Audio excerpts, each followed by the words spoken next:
Selama lebih dari 1 abad, ada satu pertanyaan yang terus bergema. Kadang dibisikkan, kadang dituduhkan secara terang-terangan. Nah, dalam pembahasan kita kali ini, kita akan bedah tuntas sejarah dan teologi di balik salah satu pertanyaan paling kontroversial dalam dunia Kristen modern. Ya, ini dia pertanyaannya. Langsung ke intinya. Apakah gereja Masehi Advent hari ke-7 itu sebuah sekte? Label ini kan udah melekat selama puluhan tahun ya.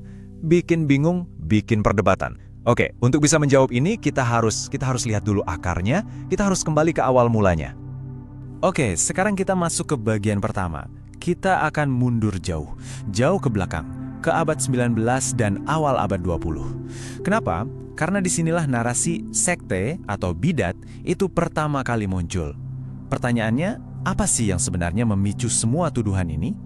Nah, ternyata ada 4 alasan utama. Pertama, mereka ibadah di hari Sabtu bukan Minggu. Kedua, mereka percaya pada seorang nabi modern, yaitu Ellen G. White. Ketiga, mereka punya pandangan yang beda banget soal jiwa yang katanya nggak bisa mati dan soal neraka abadi. Dan yang terakhir, gaya hidup mereka itu khas. Soal kesehatan, makanan. Coba bayangin deh, bagi gereja-gereja lain waktu itu, 4 hal ini, wah ini radikal banget, dianggap menyimpang. Dan inilah yang jadi dasar tuduhan-tuduhan awal itu. Tapi, ada satu hal yang penting banget untuk kita garis bawahi di sini. Tuduhan-tuduhan itu muncul bukan karena mereka menolak Kristus. Bukan. Konflik awalnya itu bukan soal inti Injil. Gereja Advent dari dulu nggak pernah dituduh menolak Yesus sebagai Tuhan dan Juru Selamat. Jadi masalahnya itu ada di praktik dan doktrin-doktrin unik mereka, bukan di fondasi imannya. Oke, sekarang kita lihat sisi sebaliknya. Untuk menyeimbangkan tuduhan tadi, kita perlu periksa apa sih yang sebenarnya gereja Advent yakini sejak mereka resmi berdiri? Mari kita lihat fondasinya. Dan ini dia, sejak tahun 1863, fondasi mereka itu sangat jelas. Mereka percaya Yesus Kristus itu Tuhan dan Juru Selamat. Mereka percaya pada Tritunggal, ya meskipun ini berkembar seiring waktu. Alkitab jadi otoritas tertinggi, dan keselamatan itu didapat hanya karena kasih karunia melalui iman. Kalau kita lihat, ini kan pilar-pilar utama kekristenan ortodoks ya. Jelas sekali. Jadi kalau kita pakai definisi teologis yang umum, apa itu Kristen? Yaitu adalah orang atau gereja yang memegang prinsip-prinsip inti Injil, terutama soal keilahian Kristus dan keselamatan oleh iman. Nah, kalau kita pakai patokan ini, secara doktrin, dari awal banget gereja Advent itu sudah memenuhi kriteria. Masalahnya, persepsi orang lain butuh waktu lebih lama untuk bisa menerima fakta ini. Bayangkan, hampir 100 tahun tuduhan dan salah paham itu terus aja terjadi. Sampai akhirnya, datang sebuah momen yang jadi titik balik. Sebuah dialog bersejarah yang bakal mengubah segalanya. Benar-benar mengubah segalanya. Ceritanya dimulai tahun 1955. 2 teolog Injili terkemuka, Walter Martin dan Donald Grey Barnhouse, memulai dialog formal dengan para pemimpin Advent. Walter Martin ini bukan orang sembarangan loh. Dia itu ahli studi sekte yang sangat dihormati. Dialog ini berlanjut, intensif, sepanjang tahun 1956. Tujuannya cuma satu, mencari kejelasan doktrin, mencari kebenaran. Lalu tibalah tahun 1957. Tahun ini, inilah puncaknya. Sebuah momen yang gaungnya akan terasa di seluruh dunia Kristen. Dan apa hasilnya? Hasilnya adalah sebuah buku yang monumental, judulnya Questions on Doctrine. Kenapa buku ini penting? Karena untuk pertama kalinya, teologi Advent itu disajikan secara terbuka, jelas, dan sistematis ke dunia luar. Semua pertanyaan sulit soal Kristus, soal keselamatan, soal peran Ellen G. White, semua dijawab di sana. Dan inilah kesimpulannya, langsung dari Walter Martin sendiri, sang ahli sekte itu. Dia bilang, gereja Masehi Advent hari ke-7 bukanlah sebuah sekte, melainkan sebuah denominasi Kristen. Wow, ini pernyataan yang sangat tegas, sangat jelas, dan datang dari orang yang paling kompeten untuk menilainya. Bagi dunia teologi, ini seperti vonis akhir. Tapi cerita nggak berhenti di situ. Pernyataan Walter Martin itu bukan akhir, justru jadi awal dari babak baru. Sekarang, mari kita lihat gimana dampaknya menyebar ke seluruh dunia, termasuk ke Indonesia. Dan dampaknya luar biasa. Pelan-pelan tapi pasti, pintu-pintu mulai terbuka. Mereka mulai diterima sebagai gereja Protestan arus utama. Lembaga-lembaga teologi mulai mengakui mereka.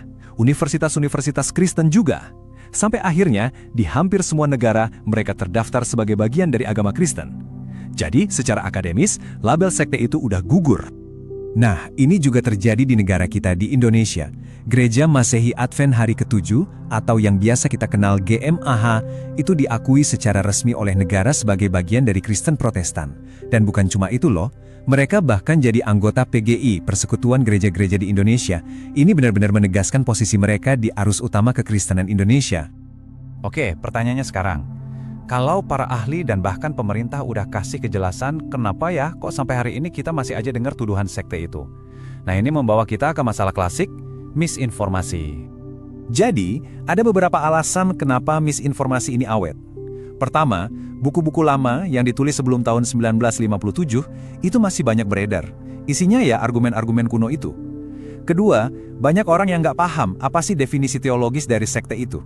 Dan yang ketiga, ini yang paling sering, orang sering salah kaprah, menyamakan doktrin yang khas dengan ajaran sesat atau bidat. Nah, ini penting banget bedanya. Mari kita perjelas. Bidat atau heresy itu artinya menolak inti dari Injil. Contohnya, menolak kalau Yesus itu Tuhan, itu bidat. Nah, beda dengan doktrin khas. Doktrin khas itu adalah keyakinan unik yang bikin satu kelompok beda, misalnya ibadah di hari Sabat. Itu beda, tapi sama sekali nggak membatalkan kepercayaan mereka pada inti Injil. Paham ya bedanya? Jadi, kita harus ingat prinsip ini baik-baik. Dalam teologi, berbeda itu tidak sama dengan bidat. Sekali lagi, berbeda itu bukan berarti sesat. Kekristenan itu kan luas, ekspresinya macam-macam. Punya praktik yang unik nggak otomatis bikin satu kelompok jadi bukan Kristen. Oke, setelah kita jalan-jalan menelusuri sejarah, melihat tuduhan dan klarifikasinya, sekarang waktunya kita tarik kesimpulan akhir, sebuah kesimpulan teologis yang solid. Coba kita lihat daftar periksa ini, kita uji bareng-bareng. Kriteria inti iman Kristen. Apakah Advent percaya Yesus adalah Tuhan dan Juru Selamat? Iya. Tritunggal? Iya. Alkitab sebagai firman Tuhan? Iya. Keselamatan oleh iman? Iya. Semuanya di checklist. Semuanya dijawab dengan ya. Maka, kesimpulan akhirnya sudah sangat jelas. Berdasarkan bukti sejarah yang ada, berdasarkan analisis teologis yang ketat, Gereja Masehi Advent Hari ke-7 bukanlah sekte atau bidat. Mereka adalah sebuah denominasi Kristen di dalam keluarga besar kekristenan. Dan semua ini membawa kita pada satu pertanyaan terakhir untuk kita renungkan bersama. Sekarang sejarahnya sudah jelas nih. Lalu, bagaimana pemahaman kita tentang bedanya kebenaran inti dengan praktik yang khas bisa mengubah cara kita memandang persatuan Kristen? Bagaimana ini bisa mengubah cara kita melihat gereja atau denominasi lain di sekitar kita? Ini pertanyaan yang lebih besar, bukan cuma soal Advent, tapi soal bagaimana kita menjadi satu tubuh di dalam Kristus.